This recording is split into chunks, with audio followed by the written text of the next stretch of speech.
शैतानिर्रजीम बिस्मिल्लाहिर्रहमानिर्रहीम वक़ज़ालिक जअलना लिकुल्लि नबिय्यिन अदुव्वन शयातीनल इंसि वल जिन्नि यूही बाज़ुहुम इला बाज़िन ज़ुख़्रुफ़ल क़ौलि गुरूरा वलौ शाअ रब्बुका मा फ़अलूहु फ़ज़रहुम वमा यफ़्तरून। वक़ाल अल्लाहु तबारक व तआला फ़ी मौज़िइन आख़र इन तस्बिरू व तत्तकू ला यज़ुर्रुकुम कैदुहुम शैया। क़ाल नबी सल्लल्लाहु अलैहि वसल्लम बदअल इस्लामु ग़रीबन फसयऊदु कमा कान फ़तूबा लिल-ग़ुरबा। इन्नल्लाह व मलाइकतहु युसल्लूना अलन नबिय्य या अय्युहल्लज़ीना आमनू सल्लू अलैहि व सल्लिमू तस्लीमा। सब साथी दिल जे मोहब्बत सां दुरूद शरीफ पढ़ो। अल्लाहुम्मा सल्लि अला सय्यिदिना मुहम्मदिन नबील उम्मी व आलिहि व बारिक व सल्लिम अदद कुल्ल मालूम लक दाइमन अबदा। मुसलमान भाइरो, वक्त जी नज़ाकत के रखंदे मां चंद बुनियादी ॻाल्हियूं अवां जी ख़िदमत में तारीख़ के हवाले से अर्ज़ु कंदुमि त अल्लाह से तव्हां असांखे सिंध धरती बाबुल इस्लाम जे मुक़द्दस धरती सां नवाज़ियो। उहा सिंध धरती जंहिं सिंध धरतीअ मां तव्हां असांजे असलाफ़ मशाइख़ मुर्शिदन सिर्फ़ ज़ाहिरी इल्म में कमाल हासिल न कयो, सिर्फ़ ख़ानकाहूं ऐं अल्लाह सां ज़िक्र अज़कार जो सिलसिलो क़ाइमु न कयो, बल्कि वक़्त जा उहे वॾा मुजाहिद ऐं साम्राज ऐं अंग्रेज़ जे ख़िलाफ़ उन्हनि जूं जेके क़ुर्बानियूं आहिनि, हिन एशिया जे ख़िते में शायदि दुनिया में पोईं सदीअ में उन जो मिसाल न मिले। जॾहिं तुर्कीअ जे अंदरि खिलाफत उस्मानिया जो ज़वाल तो थे तो हिंदू जे धरती के अंदर उलमा इकराम मां हज़रत इमाम शाह वलीउल्लाह रहमतुल्लाह अलैहि हिकिड़े फ़लसफ़े जो बुनियाद था रखन।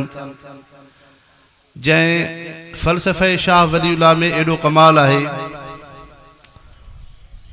तो उन वक्त जा इंसान था चवन जेकॾहिं शाह वलीउल्लाह रहमतुल्लाह अलैहि जे फ़लसफ़े के इंसान पढ़ंदो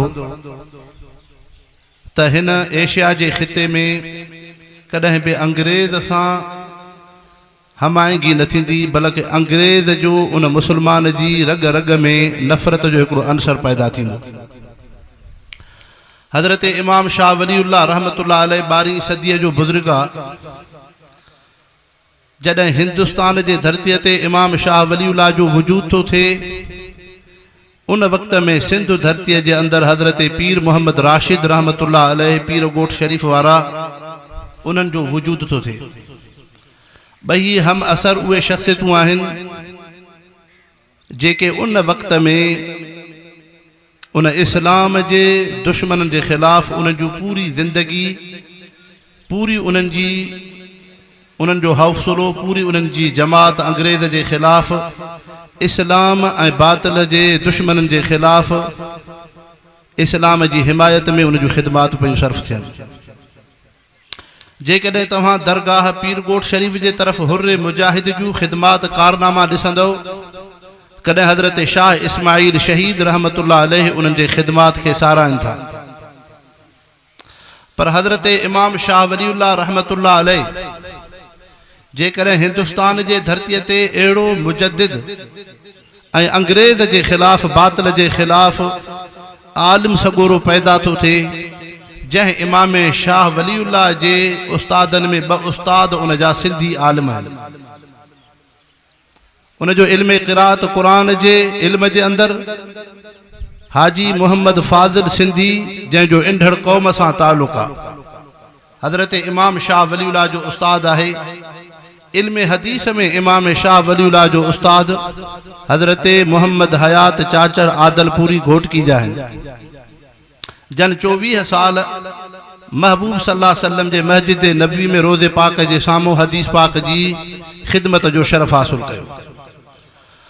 हज़रत इमाम शाह वलीउल्लाह जे वक़्त खां बाद 1866 में दारुल देवबंद जो वजूद थो पए, जॾहिं अंग्रेज़ साम्राज उम्मत मुसलमाननि खे ख़त्म करण जो साज़िशूं करे थो। 1919 जे अंदरि हज़रत शेखुल हिंद रहमतुल्लाह अलैहि माल्टा जे जेल जे अंदरि क़ैदी था थियनि। हज़रत शेखुल हिंद माल्टा जे जेल जे अंदरि आहिनि।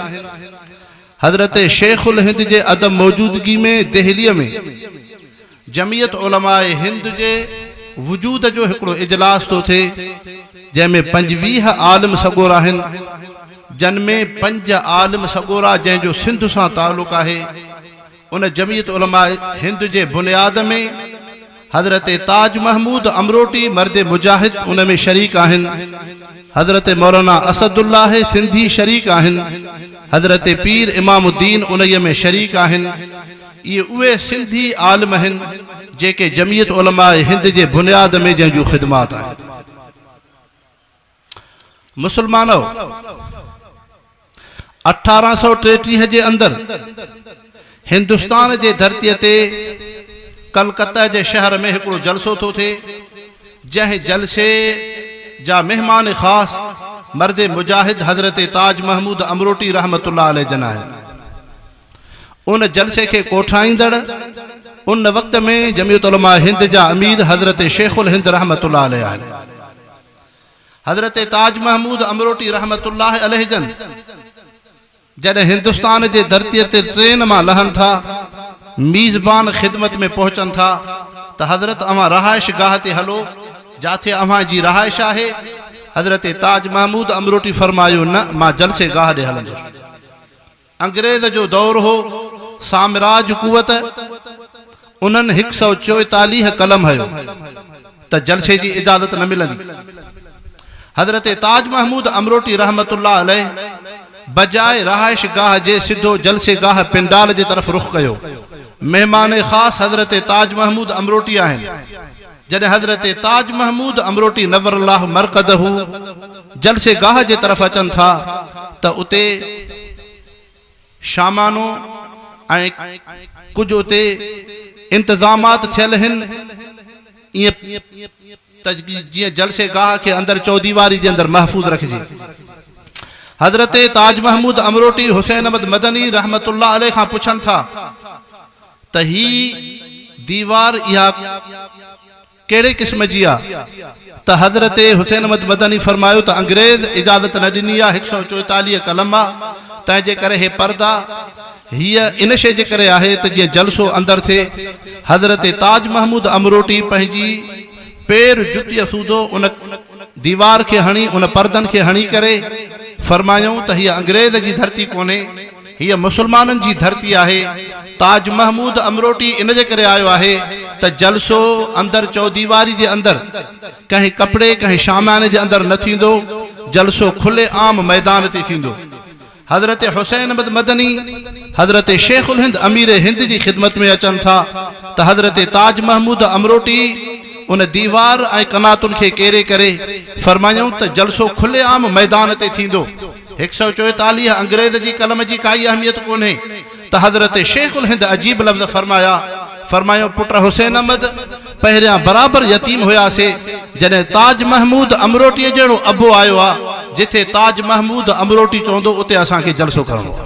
नारे तकबीर, उलमा हक, उलमा देवबंद, उलमा हक, उलमा देवबंद। उन दीनी इज्तिमा जलसे खां बाद हज़रत ताज महमूद अमरोटी देवबंद जे तरफ़ तशरीफ़ फरमा था थियनि।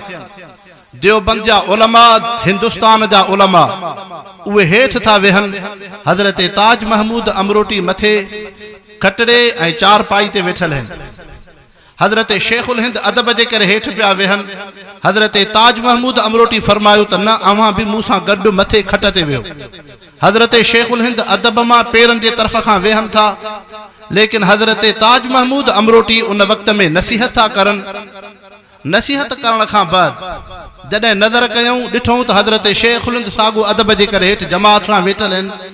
उन मजमा में हज़रत ताज महमूद अमरोटी इन सिंधी मर्द मुजाहिद इन मर्द कलंदर जे हथ ते देवबंद ऐं हिंदुस्तान जे उलमा बैयत कई ज़िक्र अज़कार जी, जंहिं बैयत में हज़रत शेखुल हिंद भी आहिनि।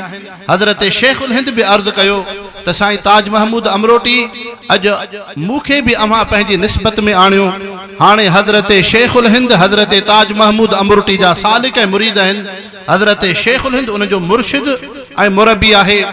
उन ज़िक्र अज़कार खां बाद बैयत खां बाद हज़रत ताज महमूद अमरोटी रहमतुल्लाह अलैह फरमायो त हज़रत शेखुल हिंद अव्हां पंहिंजे दरस हदीस में मां ताज महमूद खे शामिल कयो। हाणे हज़रत शेखुल हिंद हज़रत ताज महमूद अमरोटी जा ज़ाहिरी इल्म हदीस में उस्ताद आहिनि त हज़रत ताज महमूद अमरोटी उन जो तिलमीज़ ऐं शागिर्द आहे। मुसलमानो इहो छा हो, तव्हां असांजे अकाबिर जे अंदरि अहिड़ी निस्बत ऐं गाराई हुई त ही सिंध बाबुल इस्लाम मामूली धरती कोन्हे जंहिं धरतीअ खे अल्लाह साईं जियां इस्लाम सां नवाज़ियो, ज़िक्र अज़कार सां नवाज़ियो, मदारिस दीनीअ सां नवाज़ियो, खानकाहुनि ऐं दरगाहुनि सां नवाज़ियो, इहा उहा सिंध धरती आहे जे तहरीक खिलाफ़त हले थी, तर्क मुआलात जी तहरीक हले थी, कई तहरीकूं हलन थियूं, हिजरत जी तहरीक हले थी। त उन तहरीकुनि में अव्हां खे सिंध जे बुज़ुर्गनि अकाबिरीन ख़ासि तरह सां ताज महमूद अमरोटी रहमतुल्लाह अलैह संदसि उन जे मुरीदीन ऐं ख़लीफ़नि जूं ख़ासि ख़िदमात ॾिसण में।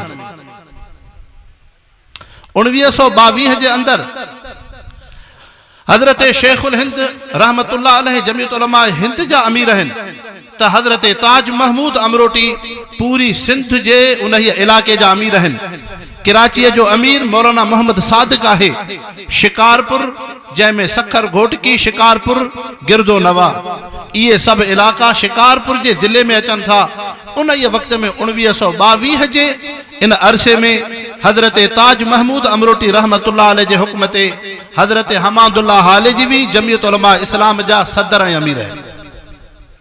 मुसलमानो इहो छा हो, हुया त अल्लाह जा वली, हुया त ज़िक्र अज़कार हासिल कंदड़, पर उन्हनि पंहिंजे मुर्शिद जीअं उन्हनि जो हज़रत ताज महमूद अमरोटी सिर्फ़ आम मुर्शिद ज़िक्र अज़कार वारो न हो, बल्कि अंग्रेज़ साम्राज्य जे ख़िलाफ़ हज़रत ताज महमूद अमरोटीअ जे रत जे फुड़े फुड़े में अंग्रेज़ जी नफ़रत हुई ऐं इस्लाम जो हिकिड़ो बुलंद बाला जो हौसलो हो। इन ही हौसले खे इहो मक़ाम मर्तबो हो त कॾहिं हज़रत मौलाना अशरफ अली थानवी उन अमरोट शरीफ़ जे अंदरि अचनि था। मौलाना उबैदुल्लाह सिंधिया खे फरमायो त मौलाना सिंधी साहब, मेरी दिल की तो ये तमन्ना थी कि मैं 3 दिन अमरोट शरीफ में ठहरूं, लेकिन हज़रत ताज महमूद अमरोटी की विलायत का वो कमाल है कि मौलाना अशरफ अली थानवी साहब से हज़रत अमरोटी की खिदमात का अदब शायद मलहूज न हो। इसी वजह से एक दिन ठहर करके फिर मौलाना अशरफ अली थानवी अमरोट शरीफ से वापस हिंदुस्तान की तरफ आते। त मुसलमानो या कहिड़ी शइ आहे, कॾहिं हज़रत शेखुल हिंद रहमतुल्लाह अलैह दरगाह अमरोट शरीफ जे तरफ अचनि था, कॾहिं हज़रत ताज महमूद अमरोटी रहमतुल्लाह अलैह देवबंद में अचनि था, कलकत्ता जे शहर में अचनि था। उन जलसे जा मेहमान ख़ासि ताज महमूद अमरोटी आहिनि। कॾहिं उन ताज महमूद अमरोटी रहमतुल्लाह अलैह जी रिफ़ाक़त में संदसि ख़लीफ़ा हज़रत हमादुल्लाह हालिजवी रहमतुल्लाह अलैह जन बि शरीक आहिनि। त मुसलमानो, जॾहिं हिजरत जो वक़्तु थो अचे, हज़रत हमादुल्लाह हालिजवी रहमतुल्लाह अलैह पंहिंजे मुर्शिद जे हुक्म ते दरगाह हाले शरीफ खां अफ़गानिस्तान जे तरफ़ हिजरत था करनि। खानपुर दीनपुर जे इलाके खां जॾहिं दीनपुर शरीफ में हज़रत शेख हमादुल्लाह हालिजवी जन पहुचनि था, संदसि उन्हनि जो साहिबज़ादो महमूद अहसन, संदसि वालिदा माजिदा हज़रत हाफ़िज़ महमूद असद जी ॿ ॾाचियूं उन ते हिजरत जो सामान आहे। लेकिन अॻिते हली ख़बर पई त सरहद जे ख़वानीन उन इहे अंग्रेज़ सां मुआहिदो कयो आहे, उन राज़ में कुझु इफ़शा थियो आहे, तंहिंजे करे उन इलाके खां वापसि अचिजे।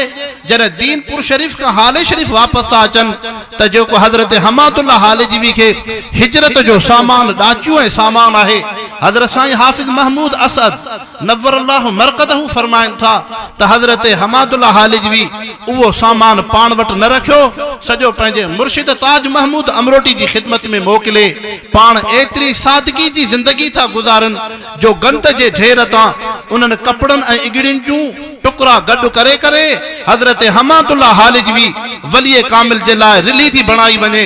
दुनिया जा इंसान इहो छा हो, हज़रत सिद्दीक़ वारो मक़ाम हो। जियां ग़ज़वा तबूक जे अंदर हज़रत सिद्दीक़ रज़ियल्लाहु अन्हु पूरी माल मिल्कत महबूब मुस्तफ़ा जे मथां कुर्बान कई। घर में अल्लाह रसूल जो नालो आहे, तीअं उन सिद्दीक़ी सुन्नत खे संदसि हज़रत हमादुल्लाह हालिजवी शेख ऐं मुर्शिद जे हुक्म ते हर शइ अल्लाह जे दीन ते कुर्बान करे जॾहिं हिजरत खां दीनपुर खां वापसि था अचनि दरगाह हाले शरीफ़ जे अंदर, त उन्हनि जे घर में का शइ कोन्हे, न थांव थिपो न हंधु बिस्तरो आहे। उन गंद जे ढेर तां इगड़ियूं गॾु करे हज़रत हमादुल्लाह हालिजवी जे लाइ रिली ऐं बिस्तर तयारु कयो। दुनिया जा इंसान इहो छा हो, अॼु जेकॾहिं उन्हनि जो नालो चोॾींहं जे चंड वांगुरु रोशन आहे त हुननि जान माल हर शइ दीन ते कुर्बान कई, हर शइ दीन ते कुर्बान कई आहे। जॾहिं जमीयत उलमाए इस्लाम पाकिस्तान जो वजूद थो पए, उन वक़्त में हज़रत मौलाना गुलाम गौस हज़ारवी जमीयत उलमाए इस्लाम जा जनरल सेक्रेटरी हज़रत हमादुल्लाह हालिजवी जी ख़िदमत में दरगाह हाले शरीफ़ में अचनि था। हज़रत साईं जन जो आख़िरी वक़्तु आहे, पोढ़ पहे, ॿाहिरि अचणु कोन थो थिए, जमात सां घर में ज़ियारत थिए थी हवेलीअ में। जॾहिं गुलाम गौस हज़ारवी रहमतुल्लाह अलैह जन हज़रत हमादुल्लाह हालिजवी सां मुलाक़ात करनि था, फरमायूं जमीयत उलमाए इस्लाम पाकिस्तान जो वजूद थियो आहे, उन जे लाइ सियासी ज़रूरत आहे।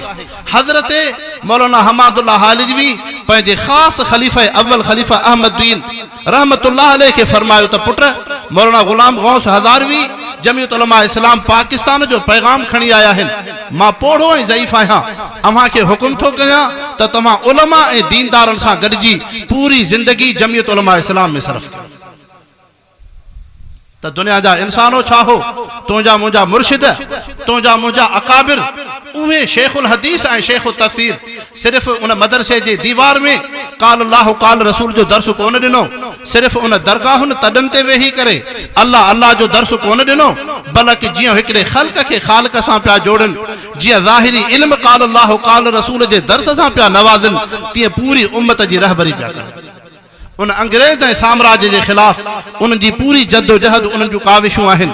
जेकॾहिं अॼु दरगाह हाले जी शरीफ़ मां हज़रत क़िबला कुतुबुल अक़ताब सरताजुल औलिया साईं अब्दुल समद साहब दामत फयूज़हुम जमीयत उलमाए सिंध जा अमीर आहिनि, जेकॾहिं संदसि उन्हनि जा बिरादर हज़रत साईं अब्दुल क़यूम साहब हालिजवी पूरी ज़िंदगी जमीयत उलमा इस्लाम में सर्फ़ थी थिए, जेकॾहिं हज़रत साईं हमादुल्लाह हालिजवी जे ख़ुलफ़ात नज़र कंदो त ख़लीफ़ा अहमदीन रहमतुल्लाह अलैह पूरी ज़िंदगी जमीयत उलमा इस्लाम में, जेकॾहिं संदसि हज़रत हमादुल्लाह हालिजवी जे ख़लीफ़े साईं अब्दुल करीम बेरवी नवरल्लाहु मरक़दहु ते नज़र कंदो त पूरी ज़िंदगी जमीयत उलमा इस्लाम में जो उन्हनि खे मुर्शिद खां जीअं ज़िक्र अज़कार जो सिलसिलो मिलियो, तीअं मुर्शिद खां अंग्रेज़ जी आज़ादी इस्लाम जे बुलंदीअ जे लाइ हक़ ऐं सच ते पूरी ज़िंदगी उन सियासी मैदान में जमीयत उलमा इस्लाम में ख़र्च करणु, इहा बि संदन पंहिंजे मुर्शिद खां मिली।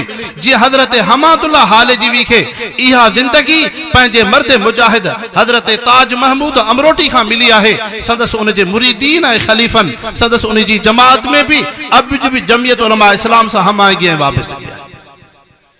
त मुसलमानो, अॼु जेकॾहिं जमीयत उलमा इस्लाम अव्हां जे सूबे सिंध जे अंदरि हिकिड़ी कुवत ऐं ताक़त थी अख़्तियार करे, हर मुवहिद इंसान, हर दीनदार, हर मदरसे, हर खानकाह वारो उन जो ताल्लुक़ जमीयत उलमा इस्लाम सां आहे, त इहे हज़रत ताज महमूद अमरोटी रहमतुल्लाह अलैह जी ख़िदमत आहे।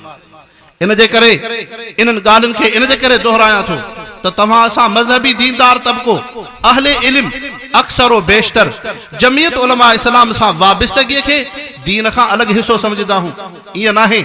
जेकॾहिं तव्हां असां हज़रत ताज महमूद अमरोटी सां निस्बत आहे, जेकॾहिं तव्हां असांजो इन्हनि मदारिस सां निस्बत आहे, इन्हनि खानकाहुनि ऐं दरगाहुनि सां निस्बत आहे, त पंहिंजे अकाबिरीन ऐं असलाफ जी ज़िंदगीअ ते नज़र रखंदो त उन्हनि जी पूरी ज़िंदगी अंग्रेज़ जे ख़िलाफ़, साम्राज्य जे ख़िलाफ़, कॾहिं जमीयत उलमा हिंद, कॾहिं जमीयत उलमा पाकिस्तान जे अंदरि पूरी ज़िंदगी उन्हनि जी गुज़रे। इन जे करे अॼु पूरी दुनिया में जेकॾहिं साम्हूं हिकिड़ो यहूदियत ऐं इस्लाम दुश्मन कुवतूं अचनि थियूं, लेकिन उन्हनि जे साम्हूं हिन वक़्त जो मूसा हज़रत मौलाना फज़लुर रहमान साहब जेकॾहिं अचनि था त हज़रत क़ाइदे मिल्लत इस्लामिया मौलाना फज़लुर रहमान साहब इमाम शाह वलीउल्लाह जे नक्शे कदम ते दीन इस्लाम जो तहफ़्फ़ुज़ पियो करे, हज़रत शेखुल हिंद जे नक्शे कदम ते दीन इस्लाम जो तहफ़्फ़ुज़ पियो करे, हज़रत हुसैन अहमद मदनी जे नक्शे कदम ते दीन इस्लाम जो तहफ़्फ़ुज़ पियो करे, हज़रत ताज महमूद अमरोटी जे नक्शे कदम ते दीन इस्लाम जो तहफ़्फ़ुज़ पियो करे, हज़रत हमादुल्लाह हालिजवी जे नक्शे कदम ते दीन इस्लाम जो तहफ़्फ़ुज़ पियो करे।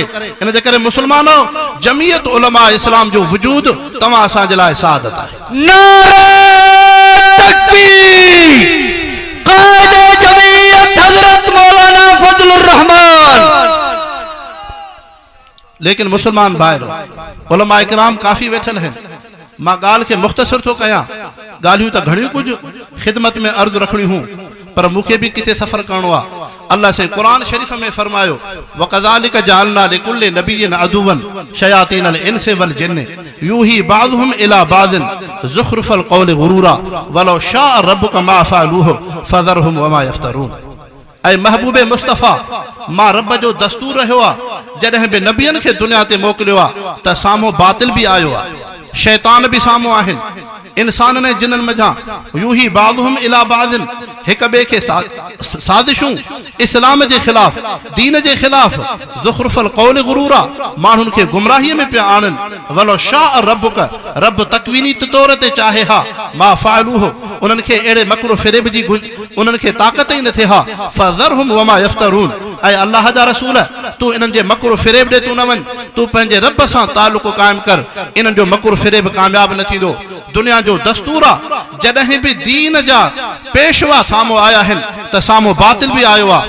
जेकॾहिं पैगंबर करीम सल्लल्लाहु अलैहि वसल्लम जी तव्हां सीरत मुबारका ॾिसंदो त साम्हूं अबू जहल आहे, सहाबा इकराम जूं ज़िंदगियूं ॾिसंदो त साम्हूं बातिल आहे, ख़िलाफ़त जूं ज़िंदगियूं ॾिसंदो त साम्हूं बातिल आहे, साम्राज्य जी कुवत ॾिसंदो त साम्हूं हज़रत शेखुल हिंद, हज़रत हुसैन अहमद मदनी, हज़रत ताज महमूद अमरोटी, तव्हां हज़रत हमादुल्लाह हालिजवी, तव्हां असांजा मशाइख़ मुर्शिद उन बातिल जे साम्हूं अचनि था, लेकिन कॾहिं बि उहे दीन खां पोइते न हटिया, उहे हमेशह दीन इस्लाम ते मुस्तक़ीम रहिया। अॼु मदारिस जो वजूद तव्हां असांखे अकाबिरीन जे मरहूने मिन्नत आहे। अॼु मसाजिद जो वजूद तव्हां असांखे अकाबिरीन जे मरहूने मिन्नत आहे। अॼु सुन्नत ऐं ॾाढ़ीअ जो तव्हां असांखे नबी सल्लल्लाहु अलैहि वसल्लम जे सुन्नत जो इहो शिआर अकाबिरीन जे मरहूने मिन्नत जे उन हीअ एहसान ऐं उन्हनि जे ख़िदमात जे तुफ़ैले आहे। अॼु जमीयत उलमाए इस्लाम जेकॾहिं पूरी हिन हीअ पाकिस्तान जे धरतीअ में इस्लाम जे ख़िलाफ़ जेका बि कुवत अचे थी त जमीयत उलमा इस्लाम ऐवाननि ऐं रोडनि रस्तनि ते साम्हूं थी अचे, इहा अकाबिरीन असलाफ जे मरहूने मिन्नत आहे। लेकिन मुसलमानो, कॾहिं बि अहिड़ो हालात कोन थींदा जो दीनदारनि खे बातिल हमेशह तस्लीम करे, न हक़ ऐं बातिल जो पियो टक्कर हलंदो। लेकिन अल्लाह साईं क़ुरान मजीद जे अंदरि तव्हां असांखे ज़ाब्तो ॿुधायो, इन तस्बीरू व तत्तकू ला यज़ुरुकुम कैदुहुम शैया। अव्हां मुसलमान सब्र जो दामन वठो, अव्हां तक़वा जो दामन वठो, पंहिंजे रब सां रूहानियत जो तालुक़ क़ाइमु कयो त कॾहिं बि बातिल जूं साज़िशूं कामयाब न थियूं। जेकॾहिं कलकत्ता जे जलसे में हज़रत ताज महमूद अमरोटी अचनि था, उन अंग्रेज हुकूमत 144 जो कलम थी हणे त हज़रत ताज महमूद अमरोटी जलसे गाह जे तरफ़ अची खुले आम मैदान में जलसो पिया करनि। कहिड़ी दौलत हुई, दुनिया जा असबाब कोन हा, सब्र ऐं तक़वा जो अल्लाह सां कामिल तालुक़ हो, तंहिंजे करे बातिल जो कोई असर कोन हो। जेकॾहिं जनरल अयूब जे दौर में हज़रत हमादुल्लाह हालिजवी जी ख़िदमत में चंद इंसान अचनि था त साईं तव्हांजी गिरफ़्तारीअ जा वारंट अची चुका आहिनि, तंहिंजे करे तव्हां कुझु ॾिहाड़ा रूपोश थी वञो।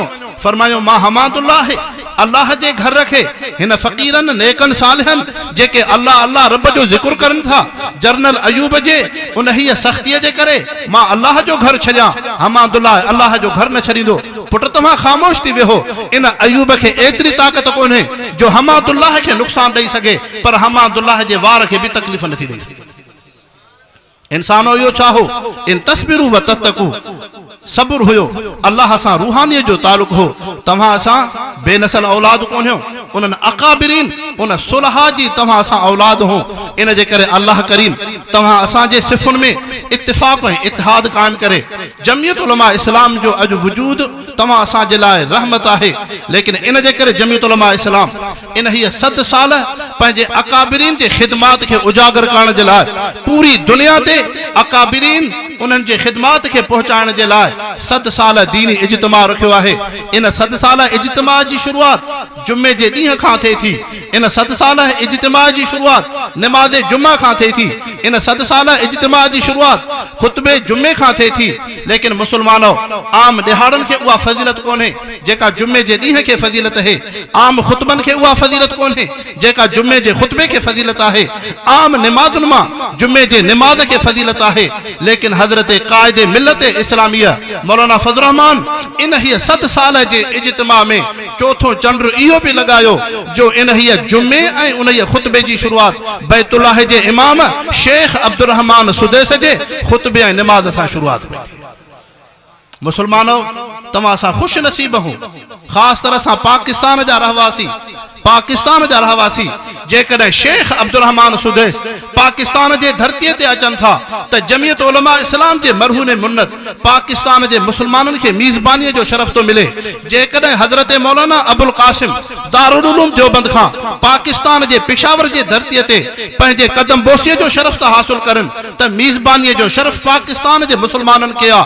जेकॾहिं मौलाना ज़करिया साहब जे खानवादा मां हज़रत मौलाना मोहम्मद तलहा साहब जेकॾहिं पेशावर जे इज्तिमा 7 साल में कदम बोसीअ जो शरफ़ था हासिल करनि इहा सादत पाकिस्तान जे मुसलमाननि खे आहे। जेकॾहिं हज़रत हुसैन अहमद मदनी जे खानदान मां जमियत उलमा हिंद जा अमीर जनरल सेक्रेटरी अॼु जेकॾहिं पेशावर जे 7 साल जे अंदरि उन्हनि जी आमद थिए थी त अल्लाह साईं मीज़बानीअ जो शरफ़ पाकिस्तान जे मुसलमाननि खे नसीब कयो।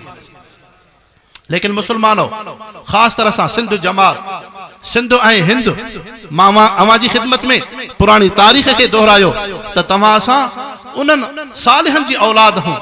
मां कॾहिं वेठे वेठे रब जो शुक्र कंदो आहियां जो अल्लाह से तव्हां असांखे सिंध धरतीअ जे बाबुल इस्लाम मां जनम ॾिनो। अल्लाह से तव्हां असांखे सिंध धरतीअ जे हज़रत ताज महमूद अमरोटी सां निस्बत ॾिनी। अल्लाह से तव्हां असांखे सिंध ऐं हिंद जे अकाबिरीन जी खिदमत सां जमियत उलमा इस्लाम सां वाबस्तगी ॾिनी आहे। रब करीम तव्हां असां सभिनी जो अचण वेहण क़बूल फरमाए। अल्लाह से हिन इज्तिमा खे भी कबूल फरमाए। अल्लाह से 7 साल जे इज्तिमा में तमाम ईंदड़ मुसलमाननि जे उन सफ़र के अल्लाह से हिफ्ज़ो अमान में रखे। वमा अलैना इल्लल बलागुल मुबीन। Sound Pano Aqil Abdul Quddus and Raj 0300 31 47 381। क्या बात है।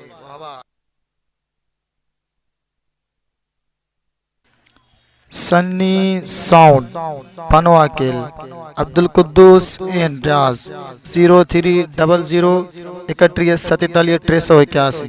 क्या बात है।